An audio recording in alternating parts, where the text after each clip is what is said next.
좋은 아침입니다. 오늘은 2월 13일 금요일입니다. 즐겁고 감사한 하루 되시기 바랍니다.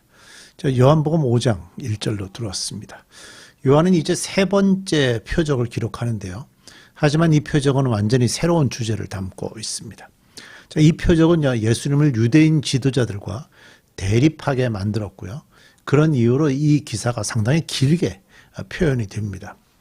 우리가 알고 있는 그 안식일에 관한 논쟁이 시작이 된 거죠.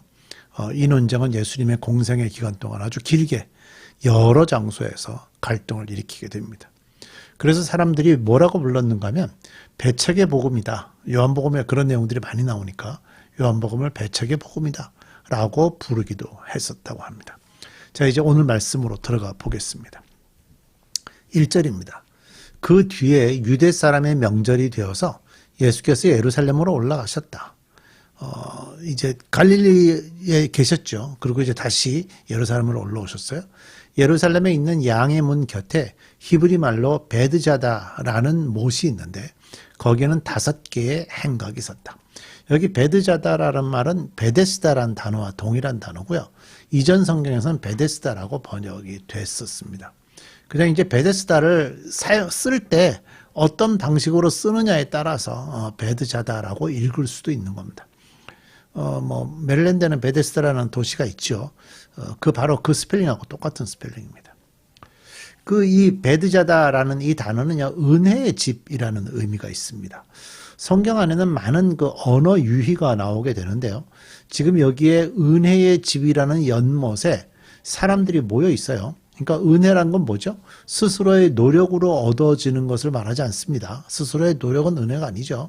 그것은 그냥 받는 것이지 내가 가진 무엇인가를 가지고 노력해서 얻는 것은 은혜라고 얘기하지 않습니다.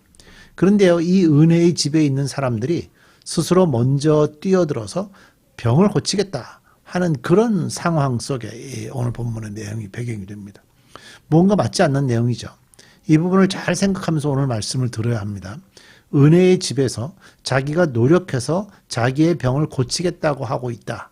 이것이 말이 안 되는 그런 의미를 가지고 있는 건데, 이 은혜의 집 주변에 많은 사람들이 모여서 물이 움직이면 열심히 뛰어들겠다 하고 기다리고 있는 그런 장면입니다. 자, 3절. 이 행각 안에는 눈먼 사람들과 다리 저는 사람들과 중풍병 환자들 등 많은 환자들이 누워 있었다. 그들은 물이 움직이기를 기다리고 있었다. 아마 연못이 있었던 것 같고요. 연못에 이렇게 기둥 같은 것들이 이제 몇 개가 이렇게 세워져 있었던 모양입니다. 그래서 그 주변에 사람들이 지금 모여 있었고, 아마 그 밑에서 물이 끓어오르는 간헐천 같은, 그래서 물이 확 올라오는 그런 식의 연못이었던 것 같고요. 거기서 그렇게 물이 움직이게 되면 그때 사람들이 뛰어드는데 제일 먼저 뛰어든 사람이 이렇게 치료를 받는다라고 전해지던 그런 연못입니다. 이것에 대해서 사실성에 대한 얘기는 지금 확인이 좀 어렵습니다. 그런데 이제 여기에 누가 모여 있는가 하면 눈먼 사람들, 그리고 다리 저는 사람들, 중풍병 환자들, 이런 사람들이 모여 있어요. 눈을 앞을 보지 못한다라는 말은 물이 움직여도 움직였는지를 파악할 방법이 없죠. 예, 파악할 방법이 없죠. 못 들어갑니다. 다리 저는 사람들은요, 일단 다리가 성한 사람들이 먼저, 환자긴 해도 몸은 상한 사람들이 있을 수 있잖아. 심리적인 환자라든가, 체력적으로는 좀 건강한데, 다른 어떤 피부병 환자라든가, 이런 사람들 있잖아요. 그런 사람들이 먼저 들어가겠죠. 중풍병 환자들은 아무래도 몸을 잘 못 쓰잖아요. 한쪽을 사용할 수 없거나. 그러니까 이 사람들이 거기 누워서 물이 움직이기를 기다리고 있었다. 그러니까 결국 스스로 움직일 수 없는 사람들이 거기서 그 순간을 기다리고 있다 하는 것 자체가 또 좀 말이 안 되죠. 4절. 그것은 때때로 주의 천사가 못에 내려와 물을 휘저어 놓는데 물이 움직일 때에 맨 먼저 들어가는 사람은 무슨 병에 걸렸든지 낫기 때문이었다. 거기에는 38년 된 병자 한 사람이 되었다. 이 사람은 38년 동안 환자로 있었대요. 이 사람이 40살이면 몇 살 때 병에 걸린 거죠? 2살에 병에 걸린 거고요. 이 사람이 50살이면 12살에 병에 걸린 거고, 이 사람이 60살이면요,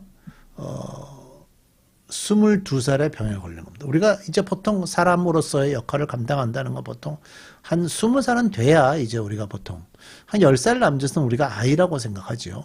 20살 정도는 돼야 우리가 성인이라고 생각하지 않습니까? 그러니까 이 사람이 만약에 성인이 됐을 때부터 아프기 시작했다고 해도 벌써 60. 옛날에 수명이 뭐 60살 그렇게 많이 살지 못했거든요.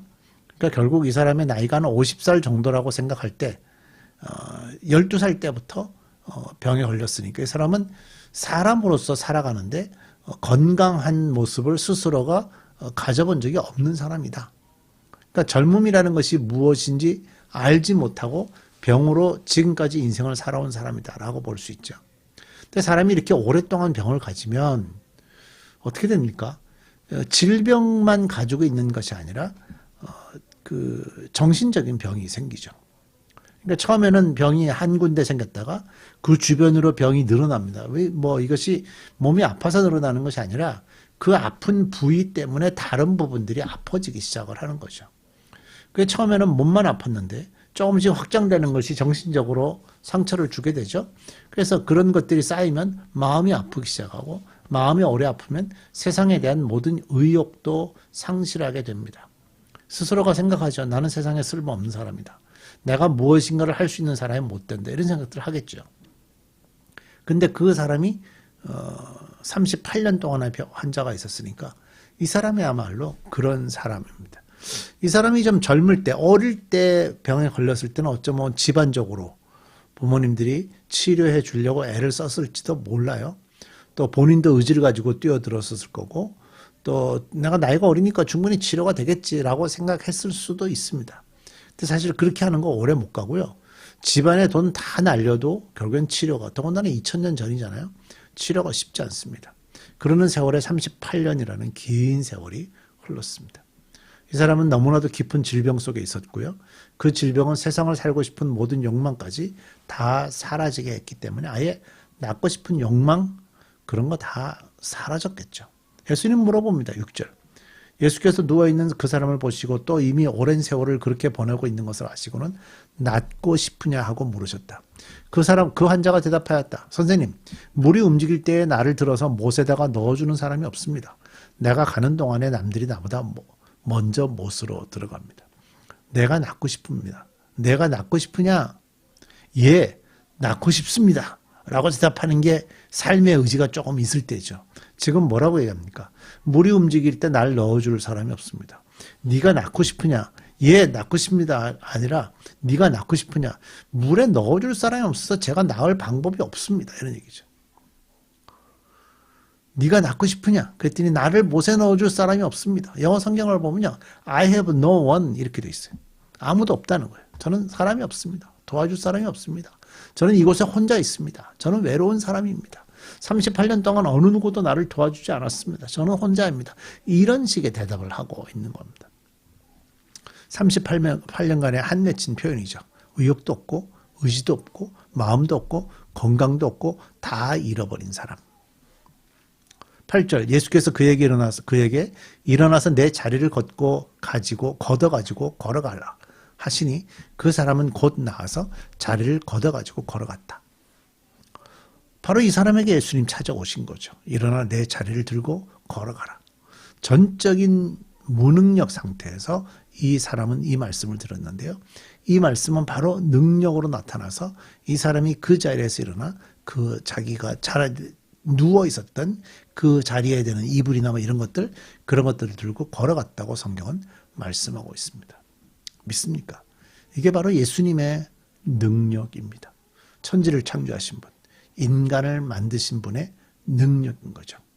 전적인 무능력의 상태에서 전적으로 예수님의 말씀에 의해서 이 사람은 치료를 받게 되었습니다. 그런데 계속해서 성경을 읽어보면 그날은 안식일이었다. 그래서 유대 사람들은 병이 나은 사람에게 말하였다. 오늘은 안식일이니 자리를 들고 가는 것은 옳지 않소. 38년 만에 치료가 된 사람한테 하는 소리가 이 소리예요. 오늘은 안식일이니까 자리를 들고 가지. 이게 율법을 어기는 거라 그 얘기입니다. 그 사람이 대답하였다. 나를 낫게 하여 주신 분이 나더러 내 자리를 걷어가지고 걸어가거라 하셨어. 유대 사람들이 물었다. 당신에게 자리를 걷어가지고 걸어가라고 한 분이 누구요? 그런데 고침을 받은 사람은 자기를 고쳐주신 분이 누구인지를 알지 못하였다. 왜? 38년 만에 치료가 됐으니까 뭐 그분의 이름을 기억하고 뭐 이럴 정신이 없죠. 정말 흥분되어 있는 상태였을 거예요. 거기에는 사람들이 또 많이 붐벼서 예수께서 그곳을 빠져나가셨기 때문이다. 그 뒤에 예수께서 그 사람을 성전에서 만나서 말씀하셨다. 이제 내가 말끔히 나았다. 다시는 죄를 지지 말아라. 그렇지 않으면 더 심한 병으로 고생할지도 모른다. 그 사람은 가서 자기를 낫게 하여 주신 분이 예수라고 유대 사람들에게 말하였다. 유대인들은 율법 보고 있죠. 예수님은 긍휼을 보여주신 거고요. 유대인들은 원칙 보고 있죠. 예수님은 사랑을 보여주신 거고요. 여러분들은 뭘 보셔야 될 것 같습니까? 예수님은 이제 말끔히 나았다. 다시는 죄를 짓지 말아라. 이전 성경에서는 내 죄 사함을 받았느니라고 말씀하셨어요. 예수님은 완전하게 치료해 주셨습니다. 육체의 질병과 심적인 질병까지. 우리 기도하십시다. 하나님, 우리 주님의 말씀은 놀라운 능력을 이뤄냈습니다. 우리 주님이 보시는 그 긍휼의 마음이 한 생명을 살려냈습니다. 그러나 유대인들은 그 생명이 살아나는 순간에도 율법으로 모든 것들을 판단하려고 합니다. 하나님, 우리의 마음이 긍휼의 마음을 품게 하시고 세상을 보는 따뜻한 마음을, 아버지 하나님이 생명을 보시는 마음을, 생명을 보시는 눈으로 가지셨던 그 마음을 우리도 품게 해 주옵소서. 예수님의 이름으로 기도드립니다. 아멘.